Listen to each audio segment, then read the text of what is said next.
Kavita will be sharing about her life and how she started, how she proceeded with pursuing a career as a musician. Because everywhere we all think, music is the last option for everybody. Because anytime you go there, they say the parents, as parents, they want the children to become doctors, engineers, software engineer, wherever there is a job security is involved. So that is the profession. So music becomes the last choice in many, many cases. There are exceptions. But I would like to say, I think music is extremely important for emotional, intellectual, and psychological development of our humankind. Because what we do in Indian music, basically, when we talk about Indian music, wherever it is, basically there are only 7 notes. But in different parts of the world, these 7 notes are interpreted differently because of different ornamentation, because of different combination of notes. We say we have 72 parent scales, Melakarta in Carnatic system. And all these are based on notes. But at the same time, if a Westerner or anybody plays the notes up and down, they won't call it a raga. It becomes a raga when we emphasize the primary notes of a raga, bring the emotion of the raga, use the ornamentation of the raga. If there is any microtones, bring those microtones. So music as such creates spontaneous improvisational capacity. Without being improvised, I mean, without improvising, you can't be a musician, especially Indian musician. So I always used to say being in music is a plus point. It can open up for any field, the creativity, spontaneous creativity is needed. So many times we feel very happy and lucky that, she wanted to originally pursue, foreign service path and things like that with a colleague. And I joined medical college initially because whatever reason it is. But the second year I decided I want to be a musician because we both of us feel extremely happy and that we have not missed anything. We're very happy doing what we like to do. I think Kavita's life is much more interesting because the whole thing started. She was in Delhi, one of the government officers' child, born and brought up in Delhi. Then all of a sudden, her aunt decided she should sing. So everything started from there, which she will be able to tell you directly. So I think it'll be interesting lifeline how somebody decides something and whole thing changes. And if you passionately pursue what you really want to do and achieve excellence, no profession is less than the other profession. I feel every profession is equally important. If you get to that level of, you get self, I mean, that enjoyment and happiness you get is nothing can be compared to anything, monetarily or anything else. So that's your life. So I'll ask Kavita to take over now, and I won't talk anymore. Dr. Shastri, Mr. Shastri, and all the wonderful people of Jagran University. Thank you for inviting me here today. And Dr. Shastri, I must confess, you spoke about the sun and the moon. But the way I have traveled through music, I'd like to say that forget the sun and the moon, I'm not even the star. I'm probably just maybe just a very, very small drop in the ocean.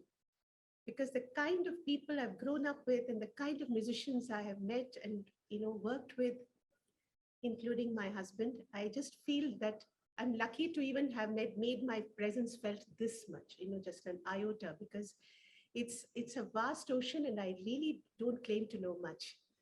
But I'd like to say that I've led a very, very interesting life, and that's thanks to music. Music has brought all the wonderful things into my life. Well, to go back to the beginning, I'd say that I was not born in a family of great musicians, or there was no lineage of music. And if somebody had told me as a child that I would be a musician, I would be very, very surprised. Because my father was in government service, he was in the education ministry. And I was born and brought up in Delhi. But the most fascinating thing about my life, which was really a big gift to me, was the fact that there were two families that came together. One was the Krishnamurtis, my parents, and the other two people were Bhattacharyas, who were Bengalis. Now, the Bhattacharya, my uncle was in the health ministry, the Bhattacharya family, and they have one daughter, and my father had three sons, and then I was the youngest in the family. Well, what really happened was this: my mother and my aunt were inseparable. So when my father got a promotion and got into a bigger house, my mother put her foot down. She said, if Pratima, which is my aunt's name, she doesn't come, then I don't shift. So actually, two families came into one house, and there were two kitchens. One was a Bengali kitchen, and one was a South Indian kitchen.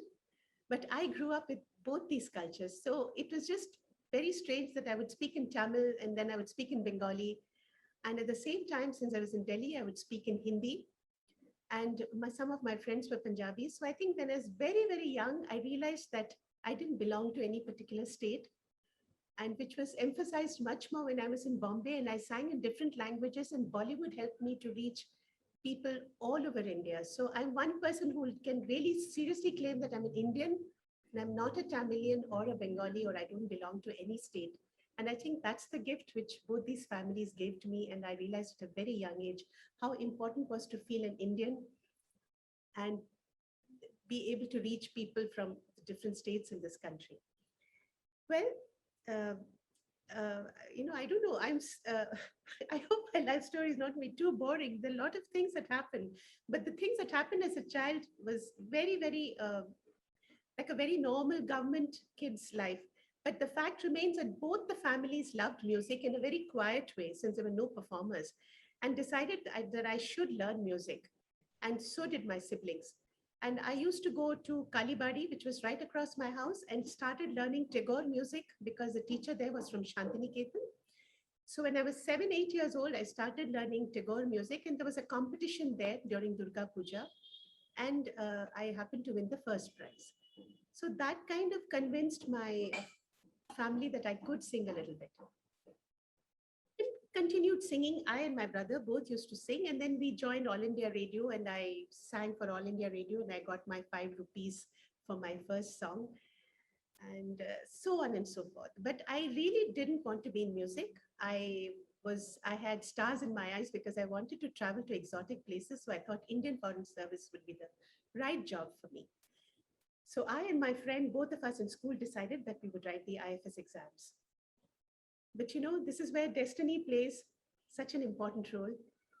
And I think from that point, when I realized that I'm going to come to Bombay and do my music, I've surrendered myself to God.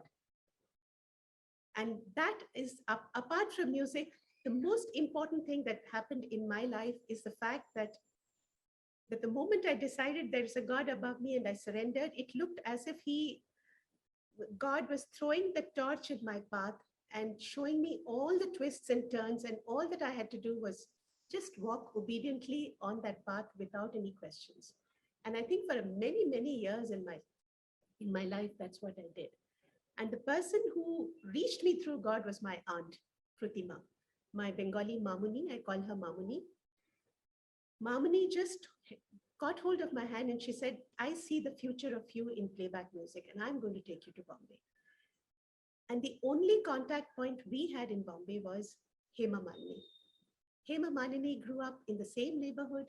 She was a childhood friend of my sister's, and her mother, Jaya Chakravarti, and my aunt Pratima and my mother were all very, very good friends.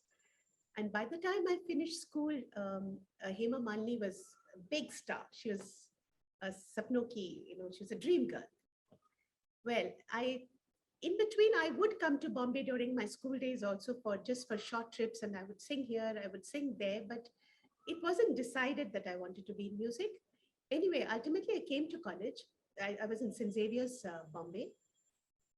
I got admission there, and it so happened that one of our very close family friends who was related to Guru Dutt, the producer director, his youngest brother was a family friend, and he was an advertising guy.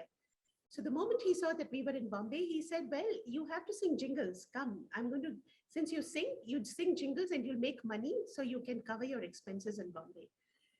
And I must tell you that my aunt did rebel a little bit against my parents, not my mother, but my father.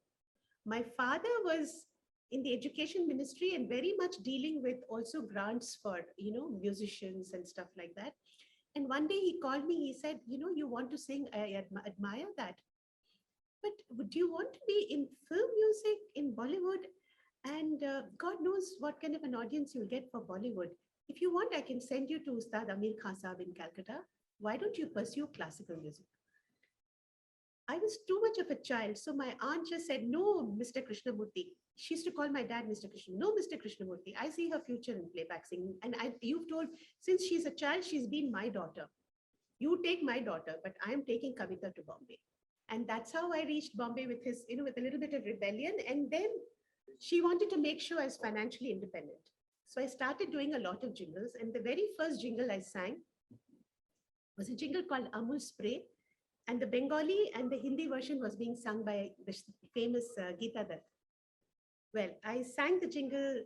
She was there and she blessed me. This was all like a dream, I didn't even realize what important things were happening to me at that point.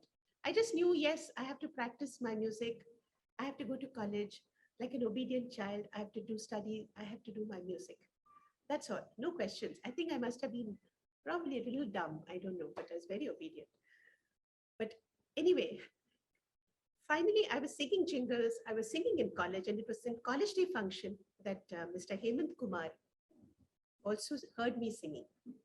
And he said, Kavita, why don't you sing with me on stage? By the way, my name was Sharda at that time. I was known as Sharda. And I said, sure, certainly, it will be a great honor to sing with you. So I started singing with him on stage.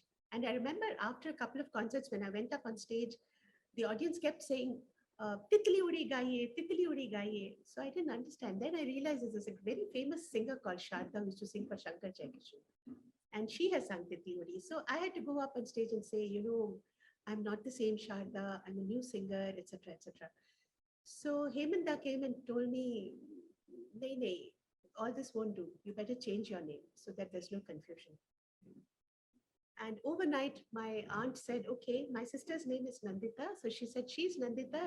My sister, who is her daughter, who's like my elder sister. She said, she's Nandita, you're Kavita. So from that day, I became Kavita. And I continued this journey of, singing on stage. And one thing led to another. He picked up the phone and called Mr. Manna Dey and said, you're looking for a singer to sing on stage. This girl has groundings of classical music. I'm sure she will suit your performances. And then one fine day, Manna Dey uncle called me to sing with him in Gujarat, in Surat. I remember bunking. All these things happened with us bunking college. I must tell you that. I had to do rather small, shall I say, indisciplined stuff that I had to do just to be in music. Anyway, but my principal was very, very good. He used to allow me to go. And there's one funny incident I must tell you, that one day, the end of second year of college, I was in the corridor and with a very long face because I was a little short on attendance. And there was a possibility that I won't be allowed to write my final exams. And I knew I hadn't bunked to do other things, but it was music. So I had a very long face and standing in the corridor. And this great actor, Farooq Sheikh, he was from Xavier's too. A lot of these film people, their children were from our college. And he was part of the Natya Mandal, the drama society. So he had passed out, of course. He was an ex-Xavier, right? He happened to be passing. So he looked at me and said, Kya muh ladka ke khadi ho? Kya ho gaya? Ro kyun rahi ho? I said, no, Farooq ji, I'm worried. I hope they'll let me write my exams. He said, why? What happened? I said, I'm short in attendance. He said, but you've been singing. I said, yeah, I've been singing, but I don't know. He said, come, I'll take you to the principal. He just took me straight to the principal's office. And he said, this girl has been singing everywhere and she's won some competitions for us. And she's singing with Hemant Kumar and Manna Dey and people like that. She should be allowed to write her exams. It's okay if she's just 70%. And they're supposed to be 75% or something like that. So the principal just looked at him and then looked at me. He said, okay, you're 70%. As I looked at the register, I said, okay, I'll grant you, you can do your exam. Since you haven't been bunking to watch movies, I'll allow you to do this. So these are the wonderful things that happened during college days. Since one thing led to another. And with Mr. Manna Dey, already during college, I was, traveling all over the world. And of course, cut to that one occasion where I got blessings from Lataji. Actually, I had to sing only 4 lines, and it was a Tagore song, Shokhi Bhabuna Kahari Bole. That was the song. And I remember that I was taught those 4 lines, and then the musicians, those days, all the recordings happened with live musicians. If he made a mistake, the whole song had to be resung because everything was live. So the musicians are waiting in their cabin, and I'm here, and I've learned my 4 lines, and I'm waiting. After about 10 minutes, the door opens, and I really didn't know her. The door opened, and Lataji walked in.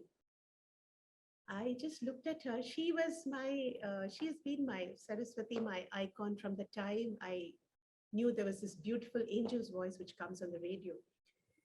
I looked at her, and I think my heart stopped. It stopped, and I was like, that I cannot sing. I don't think my voice will come out of my throat. But anyway, we shared a room, and we shared them. There were 2 mics, and then final rehearsal, she was there. And obviously I forgot to sing my lines because I was so absorbed in watching how she sings that I forgot when my turn came. And I remember Hemanda saying, "What happened? Why didn't you sing?" I just kept quiet. So Lataji looked at me, and she's very amused. She had glasses on, and she looked at me and smiled. She realized what happened. I said, "Sorry, Dada, now for the take, I will sing." Anyway, that recording happened, and that was the first blessing I got. And after that, life continued. I sang a lot of jingles. I went traveling all over the world. And then I must tell you, through this process, once again, I must tell you that I was really, really, though I was singing in big stage, big concert platforms all over the world. In 1978, I think 1977, 78, I'd already also performed at the Royal Albert Hall, London with Manna Dey. All these things happened to me, but I still had not understood what the meaning of success is. Like, am I known? I need to be known. I need to be famous. I need to make lots of money. These things had not really touched me. And for that, I must thank my aunt who protected me. She just told me one thing. She says, "You have enough money to live in Bombay now." By that time, my father and my uncle had bought a flat for us in Bombay. So we had our own place to stay. And I was making enough money to go in a bus sometimes, come back in a taxi sometimes, and enough money to have a decent life. So my aunt said, "You don't worry about money. You don't worry about, whether your name is, whether you're going to get more work. You just do your practice." And that's the time I also remember Mr. Amin Sayani meeting us. He said, "Auntie ji, you bring Kavita to my office." And as he was speaking, he asked my aunt, "Why have you brought her to Bombay?" She said, "I want her to be a playback singer." He said, "हाँ, playback singer तो ठीक है, पर आपको नाम चाहिए या पैसे चाहिए? What is the reason?" So my aunt got a bit confused. She says, "दोनों नहीं चाहिए, मैं तो नाम या पैसे के लिए नहीं चाहिए आई हूँ यहाँ पे. वो मेरी बेटी अच्छा गाएगी. अगर she sings well, मेरी बेटी अच्छा गाएगी, तो दोनों अपने आप आएगा. नाम भी आ जाएगा, पैसा भी आ जाएगा. पर मैं चाहती हूँ वो बहुत अच्छी तरह सीखे, अच्छे लोगों को मिले और अच्छी तरीके से गाए." That's all. Then that's the time Amin ji said, "फिर तो आप सही जगह आए हो." Then he sent me a letter to C. Ramchandar ji, the music director. And he also wrote a letter for Shankar Jaikishan, whom I couldn't, of course, meet. I met C. Ramchandar ji, but C. Ramchandar ji had no work in films, but he was doing a lot of concerts, and I used to sing with him.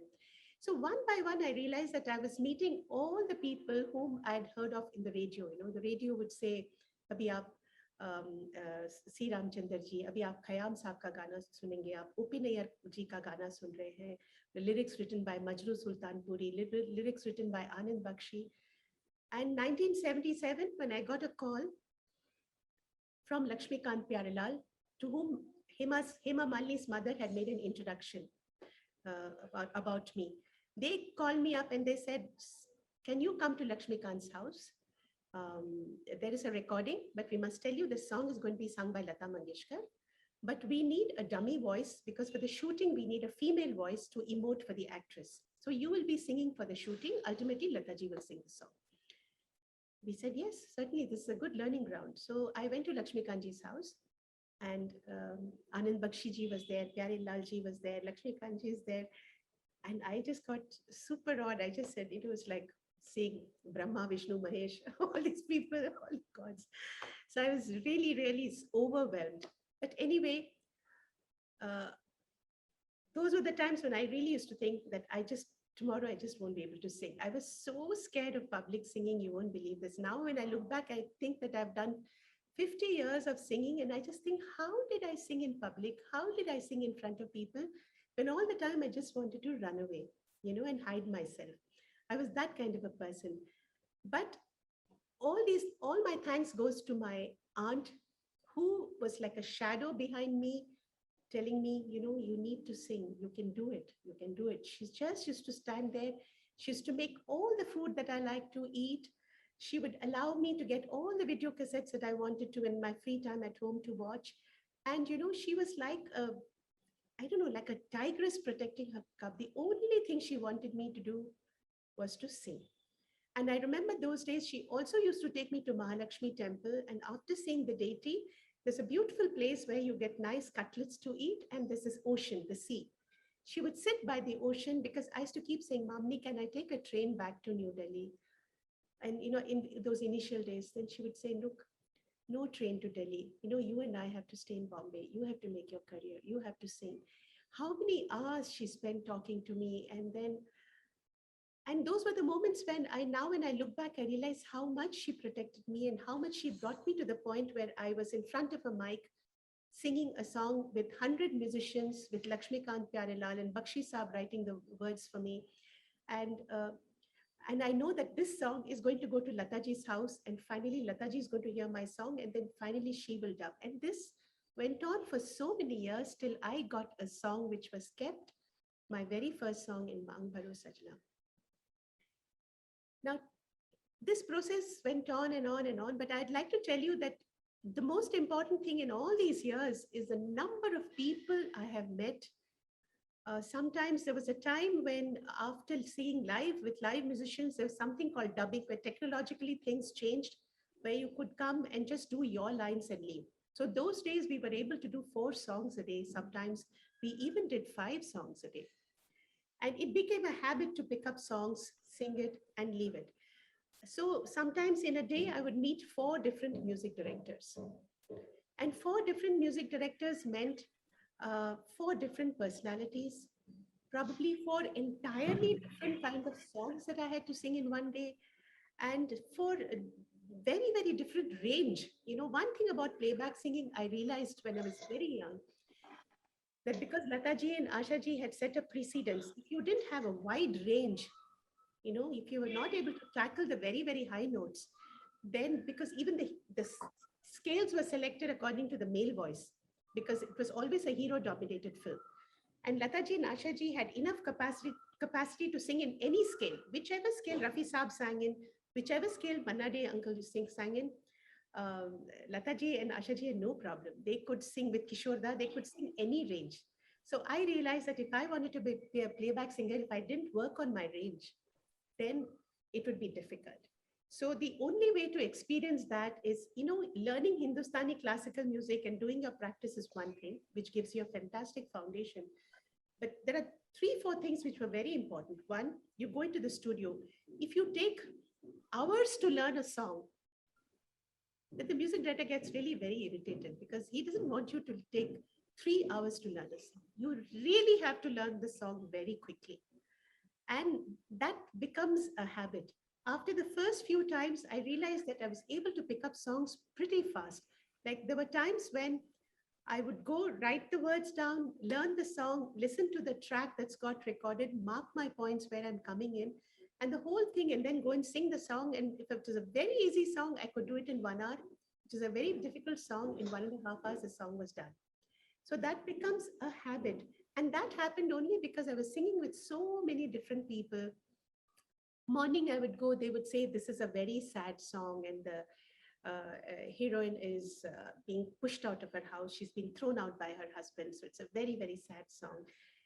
And then the next would be really something like a Hawa Hawaii, a very item kind of a song, where I just have to be terribly naughty, And then there would be a very kind of a bhajan, spiritual kind of a song for another music director. So I realized that what really trained me how to sing in front of the mic was to sing for a variety of people, not only successful people like Lakshmikant Pyarelal or R.D. Burman or Nayyar Saab or Khayyam Saab, but it was also some of these music directors who actually could not sing their songs very well. They would sit with their harmoniums, and when they told me the composition, for me to pick up the song would be very difficult because they were not singers. And I would have to look at the arranger who's in the hall arranging with the musicians. He would look at me and say, relax, I'm there. Finally, when the music director, when I pretended I've learned the song, I would go running to sing. I haven't understood कि गाने में सा कौन सा है. वो तो गा रहे हर बार सा बदलता जा रहा है, क्या करूं? So then he would say, ye hai. Then I would note down, rehearse, sing. So there were music directors who couldn't sing. There were music directors who sang brilliantly like R.D. Burman or Khayyam Saab and Nayyar Saab and Lakshmikant ji.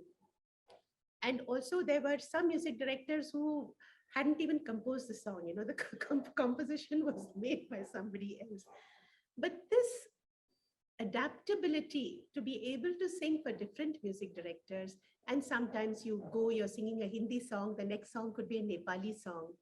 And finally, in the evening, it could be a Bengali movie song or a Tagore song. So, you know, this flexibility that you sing the song, you come out of the studio, and by the time you're in the next studio, you should have forgotten the song that you've sung so that you've got a fresh mind to sing the next song.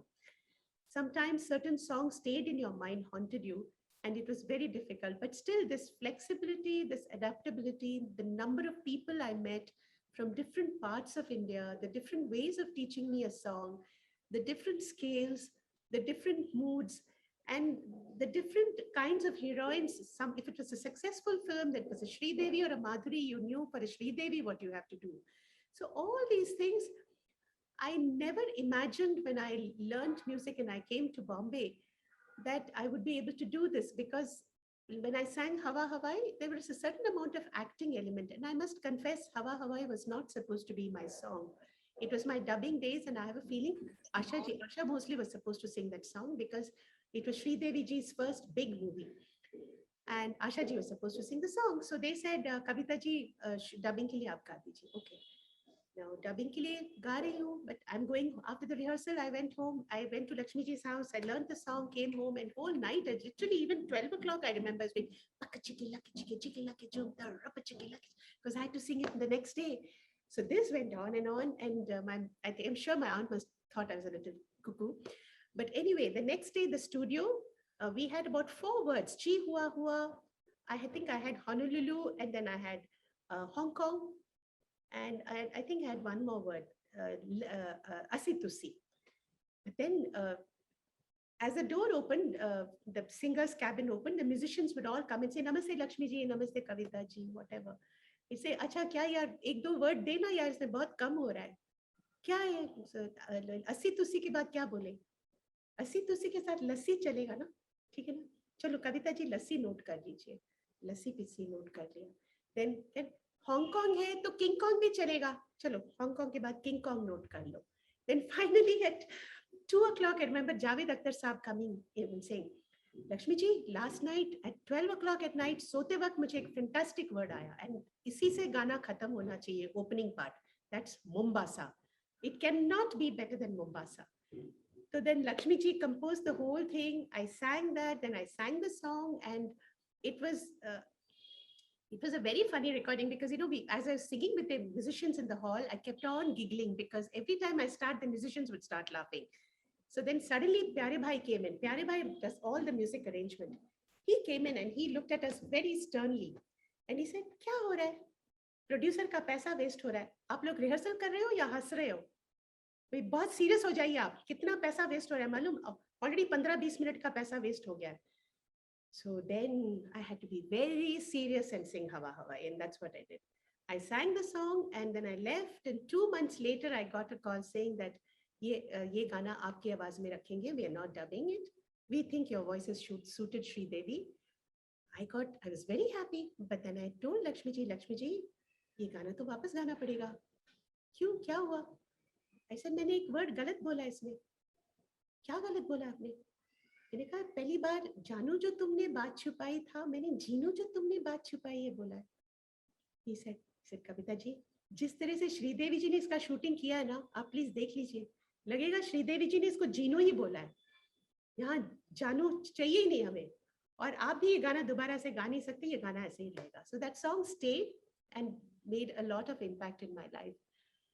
So I'd like to tell you all that, throughout all the people that I've met is through music. And strangely, the letter M has played a big role. Music, of course. Then I had Mamuni, my Mamuni, who brought me into music. Then Manna Dey uncle, who was like a father to me, with whom for 18, 20 years I traveled all over the world. And then I have this maestro, Dr. L. Subramaniam, who came into my life. So it's music, it's capital M with a vengeance, which played a very big role in my life. And the only thing I will tell you that I did, my contribution was only this, that at that point of time, when I was young and I crossed the age of 10, 11, 12, and around that period, whatever my Mamuni said, it was law for me. She said, sit down now, no, today your voice is not okay, don't practice tomorrow, practice a little more. And then she said, okay, get up, practice and go to college. Whatever she said, I was absolutely obedient. She would say, Friday, don't go to college, there's a concert here. I would say, Mamuni, Friday, what should I do? She'll say, it's very important for you to do this concert. You skip this test and we will manage. Now, you see, at that time, I didn't question her authority. I didn't question her decisions. I blindly followed. So somehow I now look back at life and I'd see what a protected life I had because of her, thanks to her.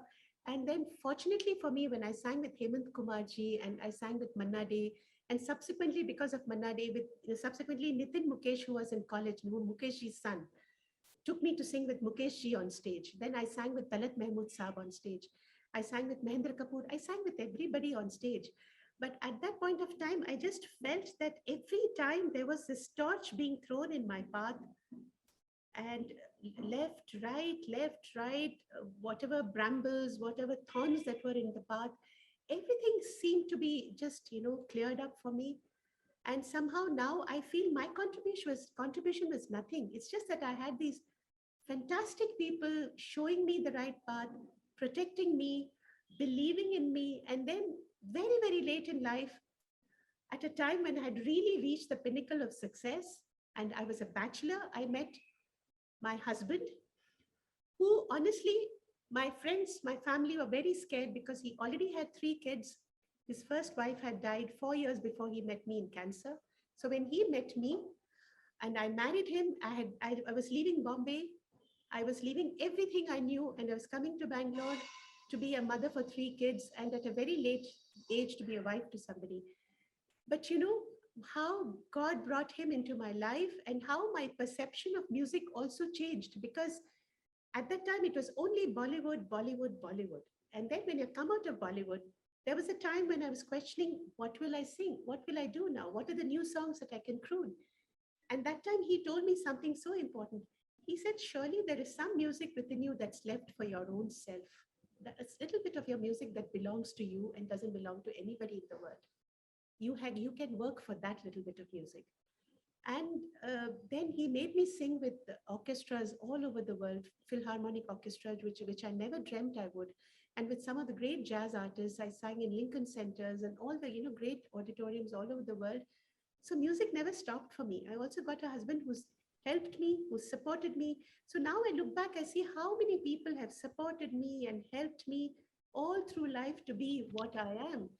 My contribution is very little, very, very little. The only thing plus point I can say about myself was I probably, when it came to music, I had focus. I had to sing and I knew I had to correct my minus points. If my range was not good, if my pitching was not good, if my diction was not good, and there were certain problems which I had, I knew that I had to sort out these problems. That's the only thing I had to do was see how I can sing my best. Rest, God did everything for me. And that's the one thing I can tell you all for the younger generation, that please keep your faith. Faith works miracle. And you don't even know where destiny is going to take you. You think you're going to be somebody else or you're going to do this. You don't know what work God is going to make you do. So as long as you have faith, unquestioning faith, and you continue with total focus on the work that you're doing, I think results will come on their own. That's that's the journey of my life, and I'm so grateful to music for all this. May I request Subramaniam sir to add something at this stage? He could tell you a few very interesting things about him in his what music has brought him in his life. How from MBBS he finished MBBS and went straight for masters in Western music. How those things happened. It would be a pleasure to hear that, sir. Basically, my father was a fantastic musician and a visionary. And during his time, violin was basically an accompanying instrument. You played with somebody, you didn't play as a main soloist. The disadvantage of that was whenever he played and he had some attention from the public, the next concert he won't get it. The main artist dropped him because, they don't want the attention to be shared by other people. Unfortunately, that was the scene, so that at the same time, he had worked so hard to create new techniques. His whole idea was, violin has so much of potential. Our Indian violin should be heard in all the major concert hall, like where the Western artists are playing, like Eddie Menuhin or major orchestras, they're all playing. So we cannot be treated as folk or ethnic musician because at that time, the perception was Indian music, they're sitting on the floor, violinists are playing so ethnic music, it's a folk music. That kind of um, attention it was getting. It was not treated as a classical music. For them, classical music was only Western classical music. Everything else they put under one carpet called world music, which included jazz, Indian, folk, everything. So whereas classical was only Western music. So this really bothered me. And also my father was also very, very keen that the Indian violin, first of all, has to be developed as a solo instrument and taken all over the world. So he was my hero. He used to teach me. I used to work very hard. I wanted to be like him. But then my elder brother was already performing and a whole family of musicians. So then I said I also wanted to study, do medicine. He said, fine, whatever you want to. Fortunately, I had excellent marks, so I got seat in Loyola College in Madras. We were in Madras. 1958, we escaped all the attack in Sri Lanka because Sri Lanka, my father was a visiting professor. When he had professionally problems here, then he got a very nice job to teach music in Sri Lanka. So he accepted the job there and worked so hard to develop totally new technique which doesn't exist even in the Western music. So all of a sudden, 1958, they started attacking all the Tamils and Indians and everything in Sri Lanka because at that time the prime minister there, President Bandar Naika, he was supported by the Buddhist monks. They made a statement saying that Ceylon belonged to Sinhalese and we don't want anybody else. That kind of thing. So all of a sudden, they started killing a lot of massacre, a lot of people were killed, everything. So we narrowly escaped because we were targeted and we were informed that our house will be torched down and we'll all be killed that night.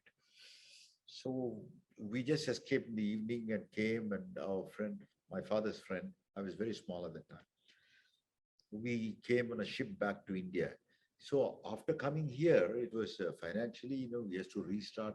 We had everything in Sri Lanka. There, he couldn't go to the bank to take the money out because they used to wait. People who went to the bank, take all the money, come out, they used to take that and kill them and take the money and things like that. So this was a situation. We ended up in Chennai, came back to India. Then I went to Loyola College and good marks. Then I told father that I want to do medicine. He said, you can do medicine provided you get Madras Medical College in Madras, because those days they can put you on Tanjore, Madurai, different places. Once you get selected, you can't select the place which city you want to be in. They will send you wherever you want. By the time I started playing with some of the greatest artists like Chembai, very, very famous musicians like Chembai Vaidyanatha Bhagavathar and other people. So they kept on saying, you are meant for this, not that. So in any case, I joined medical college. So when I went for the interview, I still remember this one of the doctors who were in the panel said, "Why do you want to waste a medical seat?" I said, "What do you mean?" Because at that time I got the President Award, and there was a picture of me with Pandit Nehru and President Radhakrishnan and everybody, because I won that national award. So they had seen that. It was come in some newspapers. They said, "We know you are a musician, you want to be a musician. Why do you want to waste a medical seat?" I said, "I don't plan to waste a medical seat. I want to become a doctor." But then I told them, my father won't allow me to travel to any other city because he still want me to continue music. So the only condition my father said is I can become a doctor provided I get a seat in Madras Medical College in Madras. Any other city, he won't allow me to go. But strange though, I thought I'm not going to get a seat after they asking me, why do you want to wear a seat? And me telling that I want only in Chennai, Madras those times, they don't Chennai is now. So any case, I lost hope, came back and told my father, this is what they said. I don't think I'm going. He said, don't worry, you pursue violin. But all of a sudden, somebody called and said, the newspaper, the numbers will come. So sometime 2 days later, they'll say it's a wrong number, change and all those things. So we thought it was maybe a mistake. So when the morning we saw, I thought it was a mistake. Then father said, go to the college and see, because they used to paste it in the notice board, all the people who have got in. So I went and saw my number that was there and came and told my father that I got a seat in Madras itself, so I can go. They said, you shouldn't drink, you shouldn't smoke. That was two conditions, he said. You have to continue play the violin, and then you can go. Of course, my father was a very, very clean. He never smoked. He never even used to take, beat the pan and everything. He never used to put all the musicians, his colleagues used to do that. He never used to. Very highly disciplined person.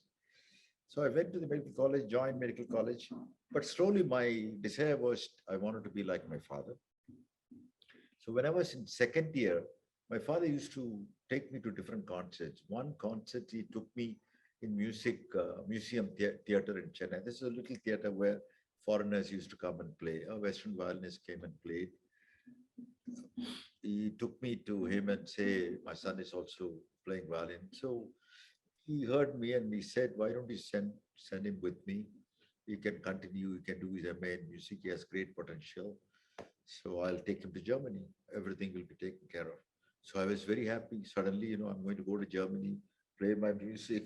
So I came home and told my mother, I'm dropping out. I'm finished with my studies. I'm going to Germany. She said, you're not going anywhere. I tried my best because those days, suddenly if somebody says late 60s, you have an offer to go to Germany. So all of a sudden, what, that was an offer which, I never imagined I will get an offer. Somebody said, you come to Germany, you'll become a great violinist, I'll take care of everything. So my father was also happy. All of a sudden, in any case, my mother said, nothing doing, you have to finish this. You have a piece of paper, then after that, you do whatever you want. So that second year, I decided that I'll finish my medicine, get the certificate, and then go and do my studies. By the time I heard John Sebastian Bach music and things like that, which my father took me to some place to. Those days, they used to have video shows in the US embassy and things like that. So I heard IFITS and I wanted to write and do things like that. He was fully supportive. Mother was also very supportive. The only thing she wanted me to have this piece of paper saying that I've finished medicine. So I continued. Then by the time last 2 years before final year, that time one of the professors who also helped me was I started writing Trinity College exam on my own, because those days we didn't have facilities to buy books, London books to the Trinity College used to conduct exam. So I wanted to write the diploma exam while I was doing medicine. So I had to go to the British Library. One of my friends' aunt was a librarian there. He was my colleague. He studied in Stanley Medical College. I was in Madras Medical College. So I used to go to the hospital, finish rounds. Once chief leaves, I used to go. So the assistant went and reported to him, this fellow is never there. He comes, chief, when you leave, he also leaves. So one day chief calls in front of everybody, he said, what is happening? I believe when I leave, you also leave.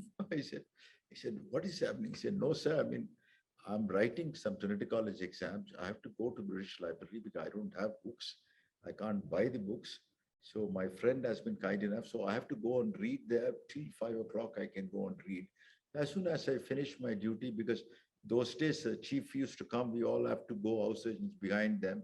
And we need to just, whatever prescription he says, repeat it for next day. We have to write it in the piece of paper, the same, this sheet will be there. We have to copy it. That's 2 minutes job.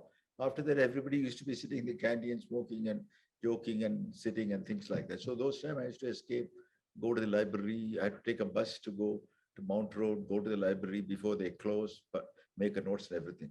So I explained to him immediately. He said, he called the assistant and said, from tomorrow onwards, you do his work. He doesn't even have to write anything because you don't know what he's doing. By the time he has heard my concept somewhere, he told him, I know he's a genius. What he's doing, he says he wants to become a musician. So he's going to write Trinity College exam. Why do you bother him? You are sitting here, you write the thing. From that time, it was a full support. I used to go to the library, finish my diploma exam. So then I applied for 2 universities. Both universities I got immediately full scholarship. Everything was, fortunately, all my education, I didn't have to pay anything. Everything was taken care of. Thank God. So I full scholarship, 2 places I got. Then my father said, if you go to Ithaca, where it's very cold snow, you might get sick and everything. So you better go to California. So I went to California.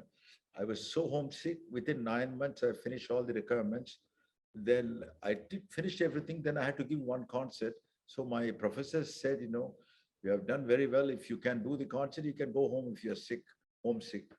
So I went to the dean. My dean said, you have done, everybody have written very highly, recommended you that you don't have to, you have finished everything, but you have to do a concert. Our rules is you have to stay here 2 years to finish your MA. We can't give the certificate in 1 year. So I'll give you a part-time job if you want. You be a faculty, part-time faculty, make some money, stay here 1 year. After 9 months, you give the concert and go home. Otherwise, if you really want to go home, you go home and come back and do the concert. We won't force you. You don't have to stay here. So I told my father, this is the choice I have. They said, I don't have to attend. I can come home and then come. So that was the time, I think Ravi Shankar met my father, Pandit Ravi Shankar. He said, I'm doing a big tour if your son can join us. It was like a 35 city tour we were doing in Europe and US with George Harrison was involved and the whole George Harrison Beatle, that major tour we did. So my father said, meanwhile, instead of coming back, do the tour and see. Then I had to tell my father that I had to get permission because I can't, if I stay there, I had to get permission if I take up the job. So immediately the dean said, no, go ahead and do the job. No, mommy, you do whatever you want, go and play. It's good for the university. That's it. So I finished, but by the time, one by one, things completely changed, totally unexpectedly. I finished my MA much earlier. All of a sudden, some major orchestra approached me. Those days, whenever you write an orchestral piece, they don't get to hear it during their lifetime because all the composers' orchestral pieces mostly are performed after they are dead and gone. So many times my father's friends used to tell him, he's taking up composition as a profession. So he won't even able to hear his own piece. Why don't you send him to focus him to continue medicine and you can all be comfortable. You should not be doing this. So they used to tell my father, but my father and mother never questioned anything. They were very happy if I want to continue this. So all of a sudden, this big offer of writing for a big orchestra came. That was the time my mother was not well. So I told my father, I don't want to do. No, he said, my mother will be back in the hospital next week. So why do you want to not do? You go to the concert, I'll come with you. So that immediately, a lot of things, this happened in 83. The next year, Zubin Mehta dropped in to see me and said, I want you to write a new piece. I said, I already have a piece. That was the time my mother died. 1 year later, it was April 1984. So Zubin visited, I thought he's coming for something else. Then he said, I'm specifically come, I want you to do a new composition. I said, I've already done a composition. I'm not in a mental frame of writing anything right now. He said, no, no, this is a major festival. In 4 days, we will, New York Philharmonic will like to do your piece, but you have to be a soloist, you have to play, you write everything, but you have to complete and give it to me in July or August. So my father and my brother was there at that time, elder brother Vaidyanathan. They said, this is what my father's idea was. Indian violin being played with major orchestras backing us up, playing in, Lincoln Center. So he said, this is what we have been dreaming about. Why are you saying you don't want to do it? I said, no, how can I write now anything? My mind is not. Then finally I wrote a piece thinking of all the 13 days ceremony was there. Every day priest used to come there from the temple in Los Angeles. This all used to ring. Mother died and this is all. So I wrote a piece based on Vedic chants. So Zubin named it Fantasy on Vedic chants. So that led to, many orchestras, London Symphony, all the orchestras started playing. I started writing after marrying Kavita. I started writing a lot for vocal music also, because before that, a lot of instrumental music I was writing. But with her range, with her dimension, with her singing and everything, absolutely it became a new dimension, new door open. So I started writing major orchestral pieces. The last one we did was for the 70th year of India's independence, called Bharat Symphony, which was premiered in Chicago with a 10,000 audience. Then we played with London Symphony and recorded. Now for the next year, we have written a piece called Mahatma Symphony, which she will be singing. So music has been, but one thing I like to, I hope I'm not boring you guys, but I'm just regarding after I finished and came back here, I did my master's in music. I wanted my children to do PhD.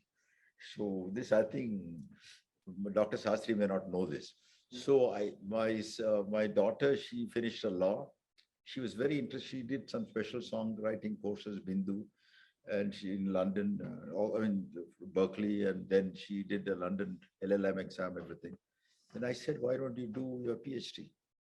I said, I want to do music. I said, do PhD in music. Then I told my younger son was not that keen. I till drag him also, take him, and both of you do PhD. So they saw everything. Finally, they said, Jain University is offering PhD. I said, go and meet them, talk to them. And because those days, you don't have a master's in music to do, you have to have a master's in music to do PhD in music. So this, they were saying that, we don't have, I'm a lawyer, he's an MBA, so whether they will take us for PhD in music. So I said, why don't you go and meet them and talk to them? So they went to talk. At the time, that's what they met Dr. Chudamani at the time. So I was shopping with Kavita and my granddaughter in a store. I got a call. At the time, Dr. Chudamani said, at the time, I don't know what inspired. He said, we wanted to inform you that we want to offer you a doctorate. I said, I want to come and do a doctorate myself. But so in order to push my children also, they should not think, I'm trying to push them, you do this, you do this, you do this. I told them, I will also do my doctorate, but first you join and do that thing. So they joined. And after that, I also joined. But I said, methodically, you do go through that. It'll, once you finish it. But at that time, I remembered, because when I finished my MA in US, they asked me for my bachelor's certificate. So I thanked my mother, because if I didn't finish MBBS, I didn't have a bachelor's certificate, I wouldn't have got that MA certificate. The same thing when I did my PhD, I had to have some master's degree. That also I wouldn't have got. So every day I used to think of my mother, thank God, you told me that finish it and go, otherwise I'll be a 12th grade, whatever I did, will be a 12th grade pass. Those days it was pre-university, whatever it is. So in any case, this is music has given us a lot. Music has given us a lot. I hope I didn't bore you guys. Oh, not at all, sir, not at all. Yeah, bonding with our children, everything, music has That's been true, sir. important. Sir, normally I ask my colleagues to put questions in the chat box, which then I raise. But today I thought I will not ask them to put it in the chat box. This is a golden opportunity that they have to talk to you. So whoever wants to ask a question, Yash, you are the first. Unmute yourself and ask your question. Thank you so much, sir, for giving us this opportunity. Indeed, it's my great pleasure to hear the legend and whom I personally We idolize lost because Yash. I'm also a singer. Wow. So, and ma'am, today I'm same way I'm nervous today. The way when I performed for the first time and I sang the song Tu Hire of yours. In the same way, I am still nervous while talking to you because that was a very difficult song. Ma'am, the life of a musician, it starts from Alankar to Thaat to rags and then taranas and tanes and all these things. So the life of a musician, and thereafter, once you complete the entire course, you enter into actually roller coaster ride. In the same way, the life of the law student is. So, ma'am, what will you suggest? How to balance out the life at this particular stage? Well, each person has his own approach, but I'd just like to say you're talking about doing two things at the same time, law and music, or are you talking about a particular stage in music where you finished everything that you're learning and you're thinking how to step forward in your career? Ma'am, I'm particularly talking about when you complete the music and you enter into the stage of Okay. Well, struggle. first thing there is you never really complete anything in music. It's always incomplete as far as I'm concerned. You think I know I'm determined to sing well tomorrow, and I go and I make such a hash of my song, my throat even doesn't support me. So, I can never say that kal main acha gaungi. It's just not in our hands. But at the same time, I'll just say that as a musician, you can just see where your voice is, what are the openings for you, where you can justify your songs. And if somebody gives you an opportunity to sing a new composition, you try to do it. Don't stop the learning process. And the practice process now, at this point, the practice process depends whether you want to be a classical musician or a light music singer. If you have to be a classical musician, then your continuance of learning the raga, how to project the alap and all those things continue. But if you want to be a light music singer, I would say at this point, whoever offers you different kinds of compositions, not necessarily Bollywood, not necessarily heard melodies. Because when you sing a song that is being sung by Lata ji or Asha ji or even myself, then you already have a voice and you know how it is to be done. But when somebody gives you a new melody in your hand, a new song, and how will you interpret it? Where you have nothing to refer, no reference at all. That is a good test for you to know exactly how you're doing. So you try to learn new compositions, try to compose yourself. And if you have composers around you, start learning compositions from them and see how you can render their compositions to the best of your ability. That's what will help you to go ahead in singing any form of light music. Thank you so much, man. Abhishek? Sir, thank you so much. I hope I'm audible. Kavita ma'am, big fan, and I can say we all grew up listening to your beautiful songs. But today I am having this, I use this opportunity to acknowledge what Subramaniam sir has given to us. As a very young person, back in early 90s, I used to watch some of the programs, and I have listened to sir's performance. But one thing that stood out for me was his impressive voice.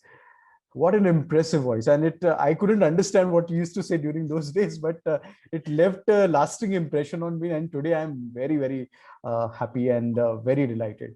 My question is that what I've understood a lot in my life and observing others as well, is that whenever an individual is going through a very a major transition in the life, what I've seen is the music is the first thing where the person's choices are changing. I don't know how it happens. Perhaps Subramaniam sir can relate a lot because he has studied medicine. He has been a great musician, and he has done PhD in music as well. So can you tell us how and why it happens that music is the first thing that changes along with that major transition in our life? As I mentioned earlier, music also helps us guide and balance our emotional stability. Many times, many compositions I've written because something happened to me at that time. Either it could be a sad thing. My mother passed away, my father passed away. So that emotions and everything which was bottled up, you can't go on crying or telling people I'm sad, sad. But somehow you start hearing mentally certain melodies and things like that. It becomes your expression of your emotions. It could be sadness or it could be happiness, or if you travel somewhere. Once I was in Vienna with a beautiful winter in Austria and things like that. So music has an ability to fit in, adjust, and mold our thoughts and things and give an emotional balance to our. In the spirituality also, And and deep spirituality. And also, if you go deeper and deeper, what you learn, what we get out of music is initially, as my father used to say, don't treat the notes as notes, then it is dead notes. But if you think that these are all, like a Swara Devata also, with a root, with a, feature and everything, then it becomes a totally different thing. You hear many more dimensions of the note. You hear many more extra things about the notes because of the ornamentation, because of the pure tone, the way you approach and everything.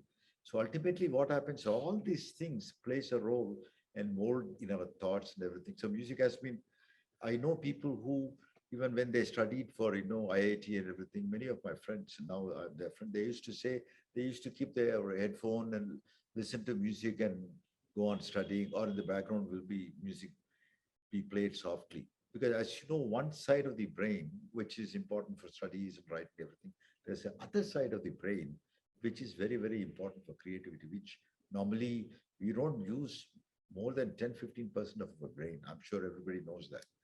And out of that, one side of the brain is literally not used. So by triggering it, it completely produces different thought, different emotion, different balance, and lead you to spirituality. Ultimately, once we realize something's bigger, whether you think about a positive energy or God or goddess, whatever you believe in, because many of the saintly composers in our tradition, whether it is Shama Sastri, Dikshita, Tyagaraja, Purandaradasa, Yeah. all these composers have, had a certain kind of mystical experiences. Ramakrishna, Paramahamsa, all those people. So, because what they say, people might have thought he's just little loose, he's saying something, but that we cannot understand. We come to realize when you meet some people who have certain mystical powers and start materializing things, then how do you explain?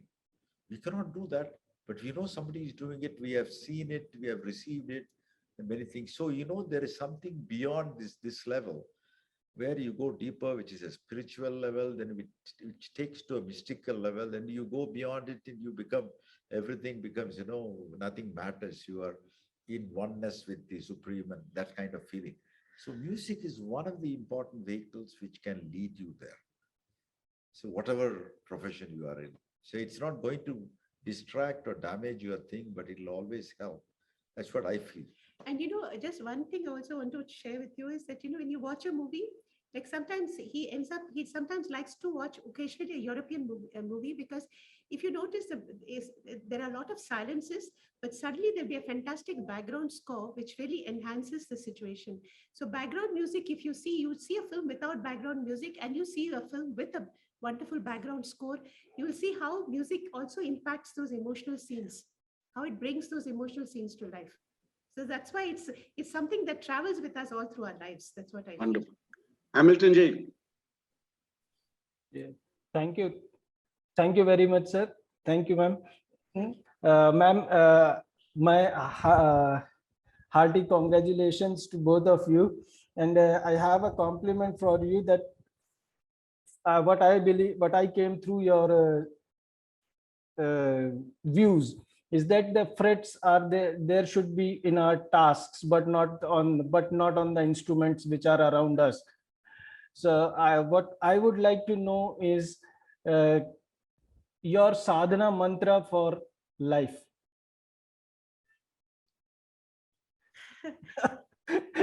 Sadhana mantra for life. I will be blessed to have both of you, ma'am. I For me, as I told you, it has been, for me, the sadhana mantra has been not to question what tomorrow brings in, but to have implicit faith in God today. That's what has helped me live so many years of my life in music and without music, both. Thank you. Thank you very much, ma'am. I think Sir. for me, it's like, whenever we do anything because we are passionate about it without expectations, work hard without thinking that if I do this, I'm going to get that tomorrow this. If I Right. do this, I'll become known, I'll get, some newspaper article, I might get an award, things. Those things becomes distraction. If you don't expect anything, because you want to do and practice, and so you are satisfied, you are true to yourself.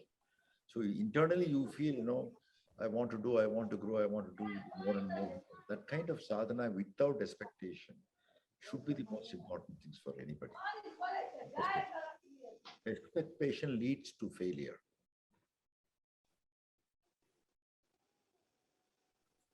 Dr. Mohammed? Thank you. Thank you, sir. Good evening. Good evening, all. So first of all, I want to say that really I'm in a celebrity, or say, I shall say the dual celebrity shot. My heart is pounding. Usually I'm not so nervous, but looking to you both people, I'm so nervous. It's like 120 per minute. So thank you so much, Honorable Vice Chancellor, for giving us the opportunity to talk to them. And now coming to my words and senses back, a big salute, and I'm a true fan. And I have grown up listening, and still I used to sing Tu Hi Re song and other songs from movie Roja and Bombay. As I do sing also, it's my hobby. My question for you, for the both melodious and powerful speaker, or rather I shall say singer, is that uh, how you see the current music around the industry. Does it really work to create emotional connect and positivity as we are seeing these times in Bollywood? And the next I want to add to that is I want to pursue my singing parallel to the academics and teaching. Is it possible somehow? So these are my two quick points. I would more than happy to be answered. Thank you so much. Okay, I'll answer the first question, he'll answer the second. The first question I'll say is that even now in Bollywood, there are very, very talented people because music is very positive. So it's a very positive thing. And there are a lot of people in the industry I know who are working very hard and who are very, very talented. But of course, sometimes, when you're composing for commercial purposes and you're composing with the script basis, you're not able to compose what you want, or you're not able to sing the way you want. Also, technology sometimes is good, but sometimes it's also misused. But there's no dearth of talent, so there's no negativity from that point of view. It's just that there may be a little lesser of good songs and more of item songs, or songs which are just done for the sake of popularity. That is also happening. But ultimately, I feel in this country, there's so much of talent that good music will continue. I don't see any end of good music. I'm not even talking about music that's bad. There's always good, bad, and the ugly. But the good music, I feel in classical music and film music will stay on. There'll always be, suddenly you will see good singers from the next generation who are coming up and who are singing well. That will never stop. There'll also be one or two composers whom you will like. So the good things will continue. So don't feel disheartened about it. What do you want to say about career and doing music together? You did that. So that's how do you focus I on just want to mention about my father used to say those days when we had exams or anything, sometime, certain exam, like if you flunk, then you have to wait 6 months to write medical exams, or any exam. If you fail one subject, then you have to wait 6 months to write the same subject and pass. So sometimes when you say, I'm busy, how can I balance this? Anything else? He said, did you brush your teeth? Did you eat? Did you sleep? Did you went to the bathroom? Yes, everything, yeah. But why don't you cut one of those things and do this? So he said, if you really want to do something, you will find time. You will be more creative in that, so you can balance. Everything is possible. It is all in our mind and how we can balance it. So if we really want to do it, there are ways we will find to do that. To do And both, yeah. we can definitely do both and be very, very successful. if we And by the continue. way, he has a software engineer who's a Mridangam player who comes and plays weekend concerts with him. He's a super wonderful Mridangam player. And rest of the day, he's a software engineer who goes to do some coaching and stuff like that. He's managing both beautifully. Of course, he's less on sleep, but everything else is working for him. Rajesh, Thank you, sir. Good evening, ma'am and sir. Firstly, I want to thank our VC sir that he has given us such an opportunity to talk to such eminent personality. Ma'am, as all of us are big fan of you, actually, I am also a fan of Ambi sir. So, as you all are running Music Academy and we are a teacher, and some time back, you all must have trained Ambi sir. So, I just want to know from you, so how it is a different thing to train our own child and to train some other child? What are the extra efforts that we have to make? And sir can definitely tell us that both are in violent field. So this is my question, that how it is different to train another one and our own child, so that we can incorporate these kind of things, as all of us are faculties now. Thank you. it's lovely to hear Ambi as Ambi sir. You know, whenever you deal with your own children, or now I'm also dealing with my granddaughter. She's extremely talented. She also hopes she will continue to become a musician, play violin and things like that. One needs more patience, because what happens is like a lot of things will be taken as granted. Whereas if you go to a teacher, I used to, one of my children used to learn from because earlier I used to ask one of the other teachers to teach when we were in US. My children were learning from another violinist who was a Western music violinist, because at the time Vijay called them and fixed up, because they all thought, I don't know enough. So we don't want to learn from father. Father doesn't know anything. So one day, this I happened to open the door. This lady didn't know that these are my children. So I opened the door. She said, "Oh, sorry, sir, am I in the right place?" I said, "Yes, you are in the right place. You're supposed to say, I'm here to teach Sonchaya, they are my children." She said, "What are you talking? Why should I be here? I want to learn from you." Then this my children saw. From that day, they thought I know something. But till that time, they thought I'm useless and I don't know anything. Appa doesn't know, so I want to learn from somebody else. So when it comes to children, you need extra patience. And grandchildren, even extra patience. Because, first of all, their smile melts to you. So immediately you become so happy that your granddaughter is smiling at you, or grandson is smiling at you. So then you can't, very hard to say, look, unless you play this 1 hour, I'm not going to let you go, or, you can't come tomorrow for a class, you can't come to see me tomorrow. We can't do that. We can't say that. With Ambi, strangely, earlier, I used to be very, very strict, and because I wanted him to pick up the violin, continue my father's profession and continue the legacy and things like that. And there was a point where he was fed up. He said, "I don't want to become a violinist. I've decided I don't want to be a violinist." So I told him, "Fine, no problem." I took the violin and put it in the top of a bureau. I said, "You don't have to become a violinist." After a couple of days, I used to have a very good driver called Das. He used to come early in the morning and he used to take the children to school. And because at that time I shifted after Vijay passed away, I came to Bangalore and staying there alone with the children. We rented a hotel. We were staying in a hotel and I had a driver. I bought a car for the children to go here and there. So I told him, you don't have to play the violin, but so slowly I think I'll ask Das to teach you driving. So he can be a driver, because you have to, as long as I'm there, there'll be a roof and some food I'll be able to provide. After I'm gone, you need to eat. So if you don't want to do anything, Das is there, like you can be a driver. And also I told him Das used to climb up the coconut tree to get coconuts. He said he will also teach you to go up the coconut tree to pluck coconuts. Whenever you are hungry, if nothing is there, you can climb a tree and pluck coconut. Only thing you have to be careful is, for the same coconut, you might have competitions. Monkeys might be there also.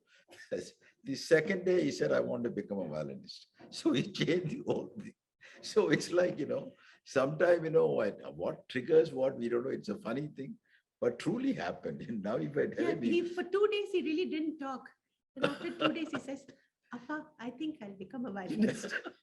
because He didn't want to compete with a monkey for a coconut. because the choices which was given to him was such, he thought this is the best thing that can He was happen. actually 9 or 10 years old at the Oh, time, very- 9 years old. So, sir, last two questions, Anshika and Sandeep. Anshika, go ahead. Uh, Hello, ma'am. Big fan, like all my colleagues. I'm really glad to hear you and thank you, VC sir, for this opportunity. Ma'am, my simple question. I mean, how do you feel that the internet has impacted the music business? I mean, is it very positive or negative or it's neutral? I mean, just your viewpoint. Well, because I belong to that generation where we had only the radio and we listened to only, whatever the radio did. So I feel the one plus point at that time was that we heard a lot of Indian music, classical music, as well as old Bollywood songs and folk songs. So, we were very, very geared towards Indian music. Whereas today I feel the only thing is because of internet and all these different mediums, I think a lot of American pop music and all these things have, really become part of our lives. So getting children to learn sometimes, to make them learn classical music, all these things become very difficult. And also the thing is, the internet is also amazing because then today sitting at home, I just Google and I can listen to any ustad, any old artist I want to listen, any song, drop of a hat, it's there for me. So those are the advantages. The only disadvantage, as I said, was this, and the disadvantages is there are people who are non-singers who really can't sing, but because of technology and being able to be smarter on social media, sometimes they can go more ahead than somebody who's really intrinsically talented, but doesn't know how to promote himself. So social media plays a positive and a negative role. I really can't say. We are lucky that social media didn't play a very important role when we came up. But if I had to handle social media, because I belong to that generation, for me, it's a little difficult. I must confess that.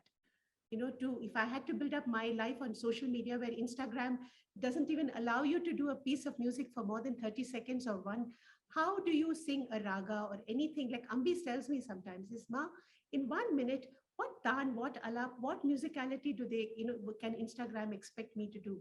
So these are the difficulties young musicians are also facing through social media. It's sometimes a bit too much. But of course, life would not be the same. We need to have it now. We need to walk with times. We need to take these disadvantages and, walk ahead and not, we cannot reject these things, in life. Sandeep, last question. Yes, sir. Thank you so much, VC sir, for giving this opportunity to listen to Kavita ji and Subramaniam ji. It was so inspiring listening to both of you. And my question is, music and spiritualism are deeply connected. So how you see music as a resource to inculcate deeper faith among the students for their existence and their future? I think my husband will be able to say this very well, because he, more than me, he has really combined both of it in his life. Because he has learned Carnatic music, where all the music that they play from the Trinity, from Tyagaraja, Shama Shastri, and Muthuswami Dikshitar, Purandara Dasa, all these come from spirituality. Without spirituality, you really cannot play Carnatic music. So would you like to?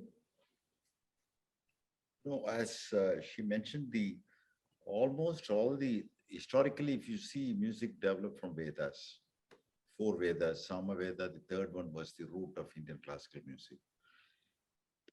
But so around 12th, 13th century, the Persians invaded, and then music branched out and took some of the Persian influences, developed and split into Carnatic and Hindustani system. But in the South, what happened was most of the composers who composed composition, they were all saintly composers. If you see people like Tyagaraja, he refused to sing for the king. The Tanjore king sent with all the, jewel, everything, saying that if you can sing a song for me or on me, you will get everything, you'll get all the comfort. So Tyagaraja said, this tongue which sings about Rama cannot sing about anybody else. So his brother was angry, everybody was angry, he refused everything.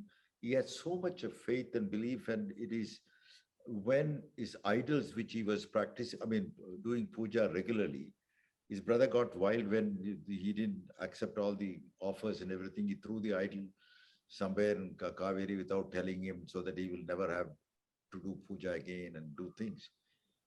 You will not believe, after within a week or so, he dreamt exactly where the idol were. So what you say this, you can say it is a fluke, or that's a spiritualism and mysticism are very, very much present in India. It's one of the countries where if you have experienced it, you will agree with me. I've been very fortunate to experience, not with one person, quite a few people who can say things, who have said things which has happened the particular time when it was supposed to happen. And seen many people materializing, many materialized things were given to me by 2-3 people, which I have seen, especially 2 people, 2 saints. So when you come to compositions, Dikshita's composition, Dikshita's guru was one of the mystic saintly person. He took him from south to Banaras, where he made him to listen to music and practice, and had to have study, and every day bathed in Ganges and learned the Vedas and everything. So after a while, this truly happened. He told that, when he took him from his father told him, this is my eldest son. Those days, though, they have to walk to Banaras. Wherever they went, that was their last thing. They left home and went to Banaras. Then after that, they never came back, because that was the last thing they used to walk. So when this guru asked him, said, give me a son, I'll take him to Banaras. So father says, I'm old and this is my eldest son. He has to do all my rites and last things. I like to have him. He smiled and told him, he'll be back for you. But let him go there. He's important for something else. So he let him go, because all the other friends said, when the spiritual mystic person says that, you can't say no, send him. So Dikshita goes there, stays in Banaras, learns all these things. So one day Guru says, time has come, you can go. You have to go back. So Dikshita said, no, I don't want to go now. I've been with you and I will miss you. You are my guru. You have everything. I've literally seen God through you and everything. He also learned mysticism. He doesn't want to go and things like that. So he just walks into Ganges, the guru, and he disappears. Meanwhile, he takes materializes a veena and gives to him to start playing the veena. Then he disappears. All of a sudden, he has a veena, Guru's not there. We just walked in, he disappeared. He realized Guru has gone. Then he walks and comes back all the way from Banaras to the south and reaches his home. Then father was shocked, and he never expected his son to come back. He was there for the last time. So why I'm saying this, there are people who are very, very deeply involved in music and mysticism who are in a different plane. So one has to experience and have faith and believe in it if you think that is true. But nobody can force you to say that this is what it is, this is what it is. But I have been fortunate. I've met a couple of people who are very, very strongly mystic. And we have had, fortunately, we have had a lot of saints come to our house and said things which has happened. And they all love music. That's the thing. They're all a common thing. All the saints you'll meet, they love music. Yes. And if you see Tulsi Das, Kabir, Mirabai, they've lived through centuries, and their songs are still touching our hearts because it's of their deep spirituality. These words cannot come unless you've led a life like that. These words cannot, what Adi Shankaracharya, all these people, we are singing their stuff now. We are still singing Adi Shankaracharya shloka now. So unless it is part of spiritualism, it cannot exist for so many years. Ma'am, Anita, my colleague, has written has a small poem which she wants to read out to you all. Certainly. Very good evening to all. Ma'am, your simplicity, and sir, your simplicity is, I think, words fall short to say token of respect to you. But I have written 2 lines for you as a token of respect. जीवन शैली सीधी सादी, संगीत के आप विज्ञ हैं, मुस्कुराहट सदा चेहरे पर, भाव आपके अमूल्य हैं. Thank you so much, sir, ma'am. बहुत अच्छे, बहुत सुंदर, बहुत खूब. Thank you. Thank you, ma'am. It's been a pleasure talking to all of you. Ma'am and sir, let me say that this is the only session which has actually gone beyond the time and nobody has left. We have gone actually 10 minutes more than what we normally do.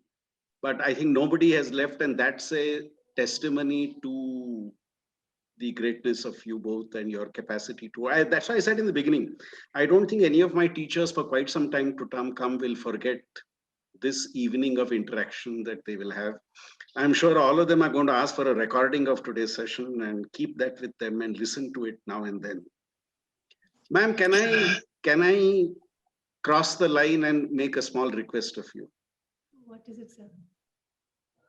Can we hear your melody one line, ma'am? Is there a phone somewhere? 1 minute. C sharp. I can't say no to you, Dr. Shastri, but I must confess that I'm not at my best right now.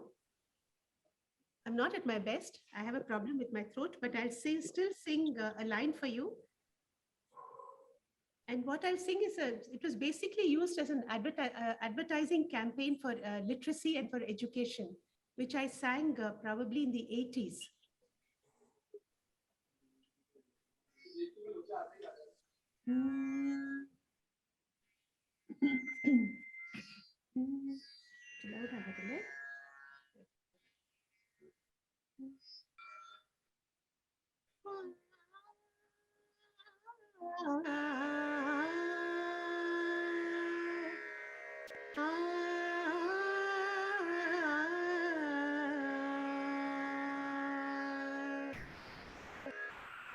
पूरब से सूर्य उगा, फैला उजियारा, जागी हर दिशा दिशा, जागा जग सारा, पूरब से सूर्य उगा, फैला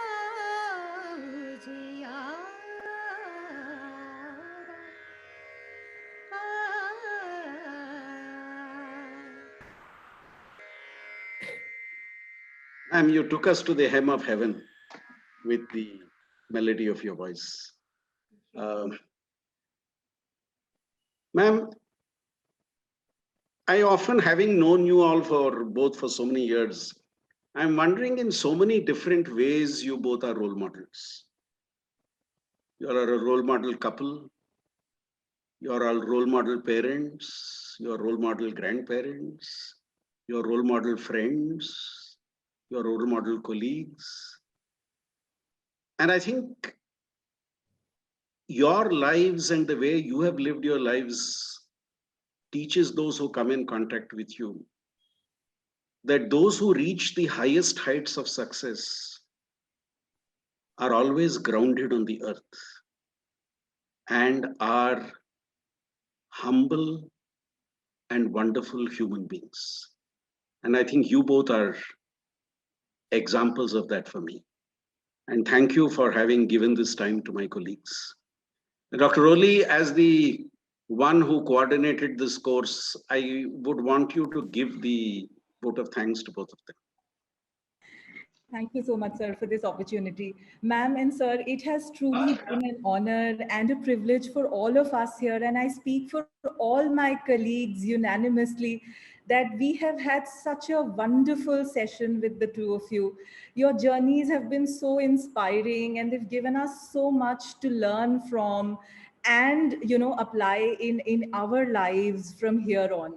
And, ma'am and sir, when we conceptualized this 2-week faculty development program, one of the things that sir had discussed with me was that we wanted to be interdisciplinary, multidisciplinary, cutting across borders, disciplines of studies, so that it makes sense to a huge cohort of people who work at the university. And today's session has actually been the peak of all of that. We've using your journey and examples and beautiful stories from your life that you have shared has brought a completely new dimension to non-musicians like me, who who appreciate songs, and I'm a terrible bathroom singer too, but it means so much to all of us today. And I would actually like to resonate what Sir said at the beginning of the session, that music is so important for the emotional and the psychological health of a person, that that there's so much of takeaway that we've had from your conversation with us today. Thank you so much for sparing time from your busy schedule. And we really hope to take these learnings in our regular lives and make it worthwhile. Thank you so much for doing this for us. Thank you so much. Joshi sir, you wanted to say something? Joshi sir coordinates the research at the university. Actually, I'm so excited. What should I say, sir? Thank you, Sandeep sir. Actually, I am in childhood, I am playing sitar. I did my B using sitar, and I am listening to you every time. Even Tu Hi Re is my best song, and I have already listened to that Subramaniam Swami sir's. I'm listening to you and YouTube and every time. It's a really great privilege to honor to see you, to listen you. Even I listen many people, Zakir Hussain Saab and Ravi Shankar Saab, Vilayat Khan Saab, and I received award from Vilayat Khan Saab also. But really surprising, is one of the best day in my entire life. I listened to both of you in front of me. Thank you, sir, and thank you, ma'am. Thank you, sir. Thank you, ma'am. Pleasure. Subramanian sir, Krishnamurthy, Kavita ma'am, I hope once the pandemic is over, we will have a chance to invite you to our campus and welcome you to our campus. Because I don't know whether to invite you as a musician or as a researcher, but I think I'll invite you as a friend of JL. Friend, I was just going to say, as a friend, be the best. Thank you so much for this evening. Thank you so much. Thanks a lot. Namaste, yeah. Namaste, ma'am. Nice to see you, Shailaja ji also. And hopefully we'll all meet We'll when come you and come see to you in your Bangalore. Lake City. Yes. Definitely, we look forward to that. Thank you so much.